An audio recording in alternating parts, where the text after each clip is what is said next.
El tema de hoy es Israel, Palestina y el Medio Oriente, predicado el 7 de marzo de 2004 en el estudio sobre el libro de Romanos, predicado por el pastor John Piper. El texto bíblico de esta oportunidad es Romanos capítulo 11, de los versículos 25 al 32. Para que no seáis sabios en vuestra propia opinión, quiero que entendáis este misterio, hermanos. Un endurecimiento parcial ha sobrevenido a Israel hasta que haya entrado la plenitud de los gentiles. Y así todo Israel será salvo, como está escrito: vendrá de Sión el libertador. Él apartará la impiedad de Jacob, y este será mi pacto con ellos, cuando yo quite sus pecados. En cuanto al Evangelio, son enemigos por causa de vosotros, pero en cuanto a la elección, son amados por causa de los padres, porque irrevocables son los dones y el llamamiento de Dios. Pues así como vosotros en otro tiempo fuisteis desobedientes a Dios, pero ahora habéis alcanzado misericordia por la desobediencia de ellos, así también éstos han sido ahora desobedientes para que por la misericordia mostrada a vosotros, ellos también alcancen misericordia. Porque Dios sujetó a todos a desobediencia para tener misericordia de todos. Hoy me gustaría abordar el tema de la relación de Israel con la, entre comillas, tierra prometida en el Medio Oriente. Esto no es principalmente un mensaje expositivo sobre Romanos 11, sino un esfuerzo por extraer implicaciones de Romanos 11 y del resto de la Escritura para un problema muy angustiante en el mundo actual. La existencia de Israel en el Medio Oriente, la extensión de sus fronteras y su soberanía son quizás los factores más explosivos en el terrorismo mundial y los más volátiles en las relaciones entre el mundo árabe y el occidente. Las raíces árabes y las raíces judías en esta tierra se remontan a miles de años. Ambos reclaman la tierra no solo por su presencia histórica, sino también por derecho divino. No intentaré presentar un plan de paz detallado, pero sí trataré de presentar algunas verdades bíblicas que podrían guiarnos a todos al pensar sobre la paz y la justicia en esa parte del mundo.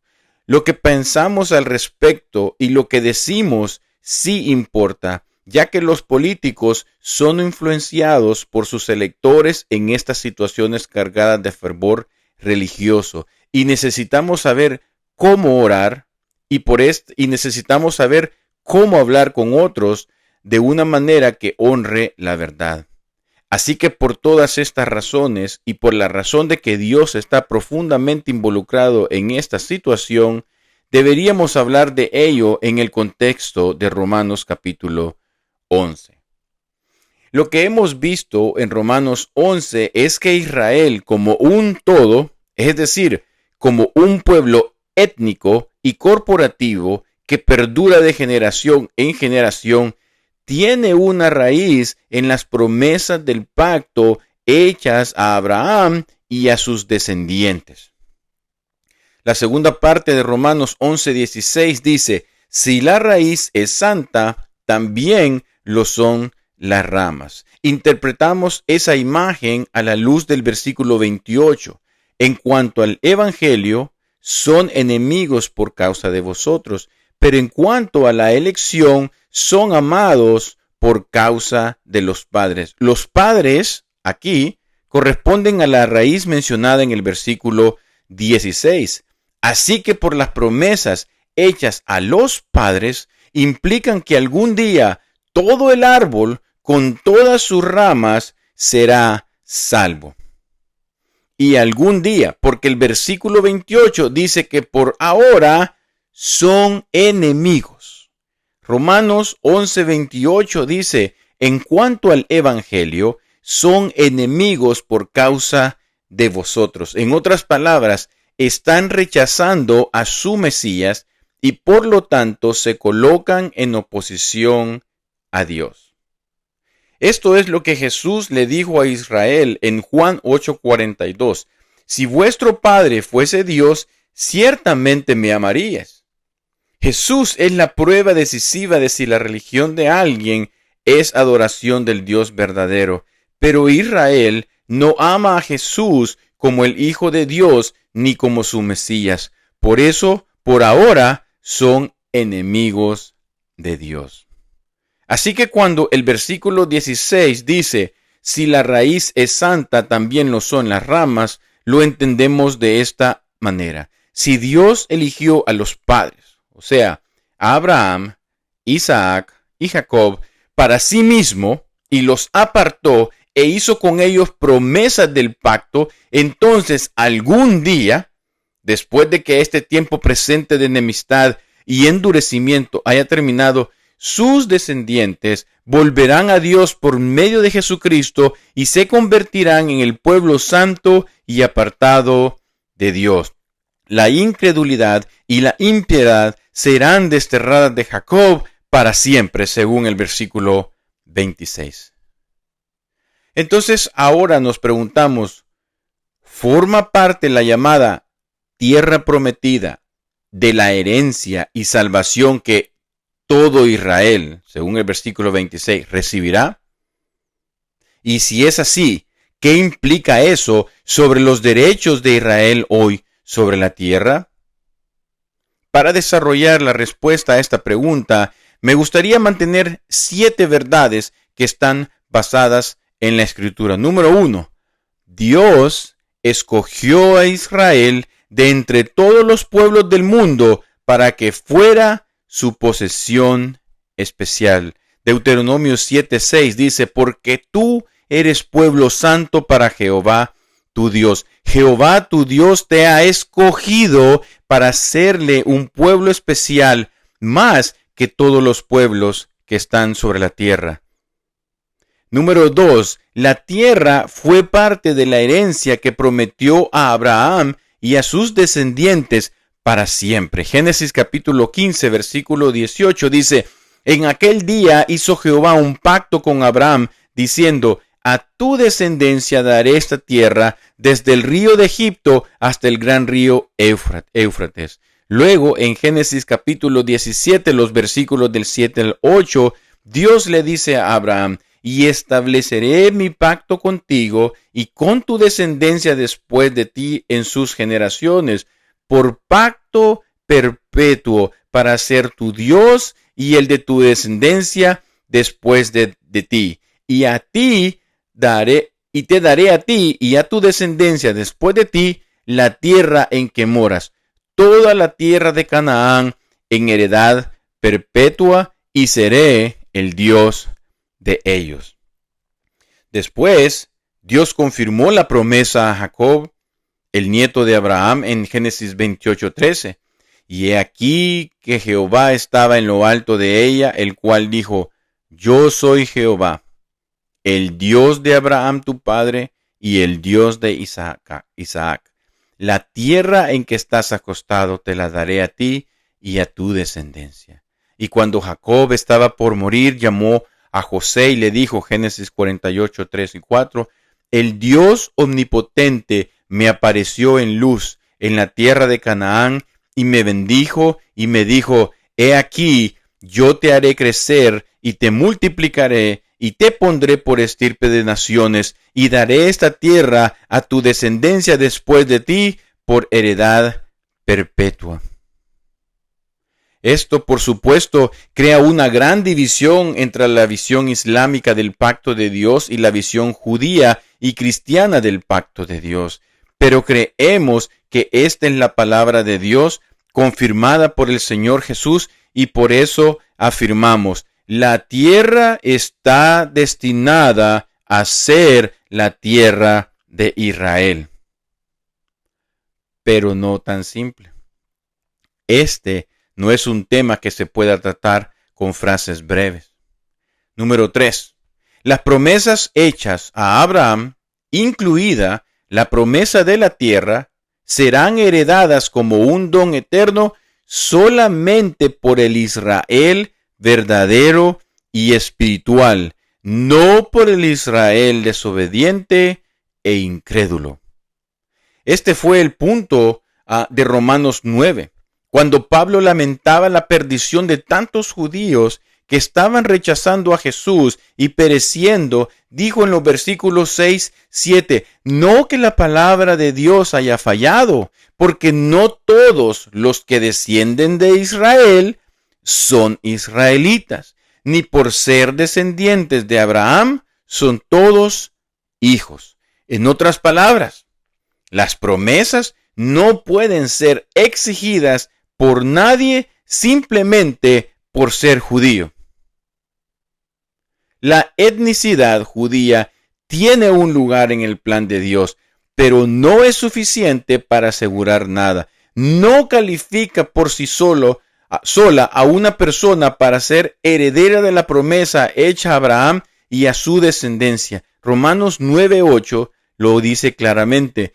No los que son hijos según la carne son los hijos de Dios, sino que los que son hijos según la promesa son contados como descendientes.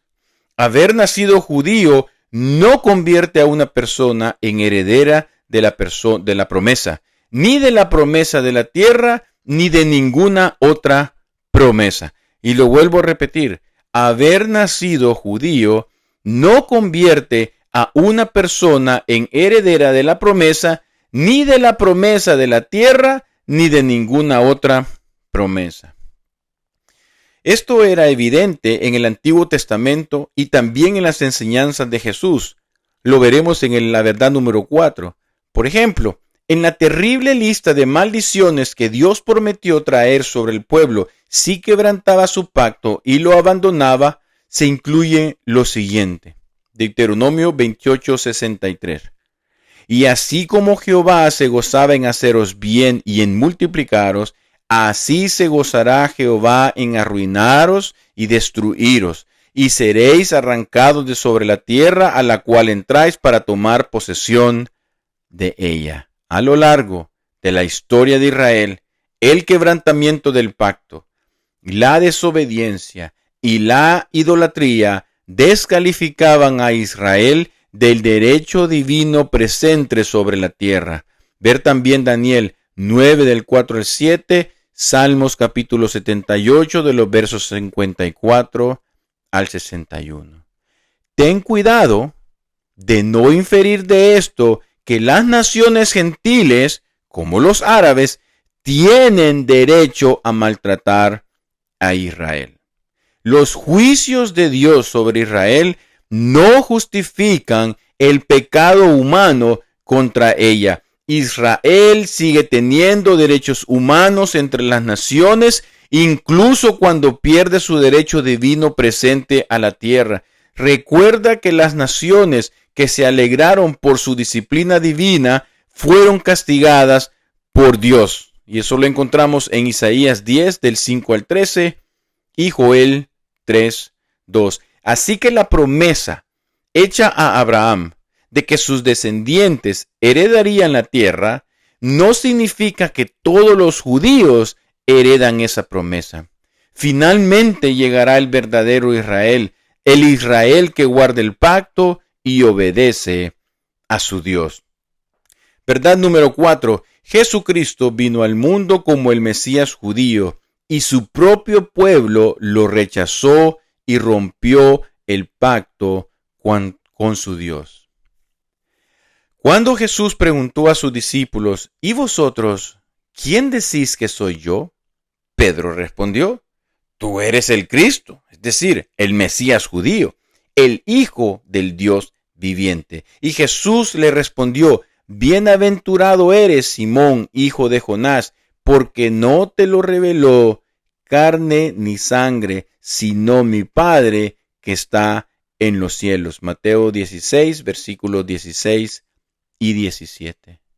Y cuando el sumo sacerdote le preguntó a Jesús, ¿eres tú el Cristo, el Hijo del bendito? Jesús respondió, yo soy. Y veréis al Hijo del hombre sentado a la diestra del poder de Dios y viniendo en las nubes del cielo. Marcos capítulo 14, versículos 61 y 62. Pero aunque Jesús era el Mesías, realizó muchas obras poderosas, enseñó con gran autoridad y cumplió las promesas del Antiguo Testamento, el pueblo de Israel, como un todo, lo rechazó. Esta fue la desobediencia más grave y la ruptura del pacto más seria que Israel haya cometido en toda su historia. Por eso Jesús contó la parábola de los labradores malvados que mataron al hijo del dueño cuando vino por los frutos, y terminó esa parábola con estas palabras dirigidas a Israel en Mateo 21:43. Por tanto os digo que el reino de Dios será quitado de vosotros y será dado a gente que produzca los frutos de él. Y por eso también dijo en Mateo 8 del 11 al 12, tras ver la fe de un centurión gentil y la incredulidad de Israel. Y os digo que vendrán muchos, o sea, gentiles, del oriente y del occidente, y se sentarán con Abraham, Isaac y Jacob en el reino de los cielos. Mas los hijos del reino serán echados a las tinieblas de afuera. Allí será el lloro y el crujir de dientes. Israel ha quebrantado el pacto con su Dios y vive hoy en desobediencia e incredulidad en su Hijo y su Mesías. Por eso Pablo dice en Romanos 11:28, en cuanto al Evangelio, o sea, las buenas nuevas del Mesías, son enemigos por causa de vosotros. Verdad número 5. Por lo tanto, el Estado secular de Israel hoy no puede reclamar un derecho divino presente sobre la tierra, pero tanto ellos como nosotros deberíamos buscar una solución pacífica, no basada en derechos divinos actuales, sino en principios internacionales de justicia, misericordia y viabilidad práctica. Esto se desprende de todo lo que hemos dicho hasta ahora y la implicación para aquellos de nosotros que creemos en la Biblia y confiamos en Cristo como nuestro Señor y Salvador de la historia es que no deberíamos dar aprobación incondicional ni a las acciones judías ni a las palestinas. Deberíamos aprobar o rechazar conforme a los estándares bíblicos de justicia y misericordia entre los pueblos. Deberíamos animar a nuestros representantes a buscar una solución justa que tome en cuenta las reclamaciones históricas y sociales de ambos pueblos. Ninguno debería tener el privilegio de alterar el juicio de la justicia en base a una supuesta reclamación divina actual sobre la tierra. Si tú crees esto, sería útil que tus representantes también lo supieran. No estamos justificando el terrorismo, ni estamos justificando el uso de la fuerza por parte de Israel. Tampoco intento hacer un balance de culpas o equivalencias morales. Ese no es mi propósito. Mi propósito es poner el debate sobre una base equilibrada en este sentido. Ninguno de los dos bandos debería anteponer su reclamo de derechos divinos presentes por encima de los reclamos de justicia internacional. Determinar cómo debe verse esa justicia es aún una tarea enorme y desafiante. No he resuelto ese problema. Pero creo que avanzaremos mejor si no cedemos ante la afirmación de ningún bando de estar étnica o nacionalmente autorizado por Dios en el conflicto actual. Verdad número 6. Por la fe en Jesucristo, el Mesías judío, los gentiles se convierten en herederos de la promesa hecha a Abraham, incluida la promesa de la tierra. En palabras de Romanos 11:17, tú, entre paréntesis, ¿verdad? Gentil, siendo olivo silvestre, ha sido injertado entre ellos y ha sido hecho participante de la raíz y de la rica savia del olivo. Es decir, se convierten en parte del pueblo del pacto redimido que comparte la fe de Abraham. La razón, como Pablo lo dice en Romanos 4:13, es que la promesa a Abraham o a su descendencia de que sería heredero del mundo no fue hecha por la ley, sino por la justicia de la fe. Así que todos los que están unidos a Cristo, la descendencia de Abraham, por la fe, son parte del pacto hecho con él y con su descendencia. Aquí está la declaración más amplia de esta verdad. Efesios capítulo 2, versículos del 12 al 13 y el 19.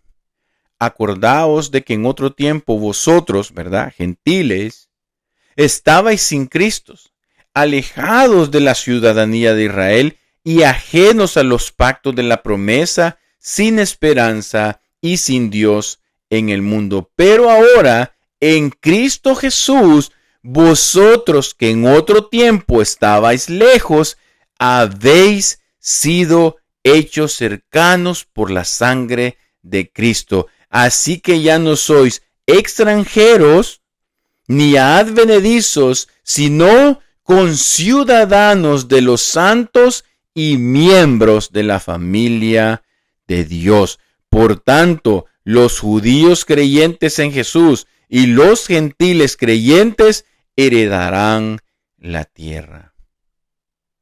Y la forma más clara de entender esto es ver que heredaremos el mundo, que incluye la tierra prometida. Los cristianos judíos y los cristianos gentiles no discutirán por bienes raíces en la tierra prometida, porque los nuevos cielos y la nueva tierra serán nuestra herencia. Primera de Corintios 3, versículos del 21 al 23. Dice, todo es vuestro, sea Pablos, sea Apolos, sea Cefas, sea el mundo, sea la vida, sea la muerte, sea lo presente, sea lo porvenir, todo es vuestro, y vosotros de Cristo y Cristo de Dios. Todos los seguidores de Cristo y solo los seguidores de Cristo heredarán la tierra, incluida la tierra prometida. Verdad número 7. Finalmente, esta herencia del pueblo de Cristo sucederá en la segunda venida de Cristo cuando establezca su reino, no antes. Y hasta entonces, los cristianos no debemos tomar las armas para reclamar nuestra herencia, sino entregar nuestras vidas para compartirla con el mayor número posible de personas. Recuerda aquella palabra tan importante que Jesús le dijo a Pilato en Juan 18:36. Mi reino no es de este mundo. Si mi reino fuera de este mundo, mis servidores pelearían para que yo no fuera entregado a los judíos. Pero mi reino no es de aquí. Los cristianos no toman la espada para avanzar el reino de Dios. Y lo repito, los cristianos no toman la espada para avanzar el reino de Cristo. Esperamos a un Rey del cielo que nos librará con su gran poder. Y en aquel gran día, judíos y gentiles que hayan atesorado a Cristo recibirán lo que fue prometido. Habrá una gran inversión de papeles. Los últimos serán los primeros y los mansos en comunión con el Cordero de Dios heredarán la tierra. Por lo tanto, ven al Cristo manso y humilde mientras aún hay tiempo y recibe el perdón de tus pecados y la esperanza de la gloria. Que Dios te bendiga.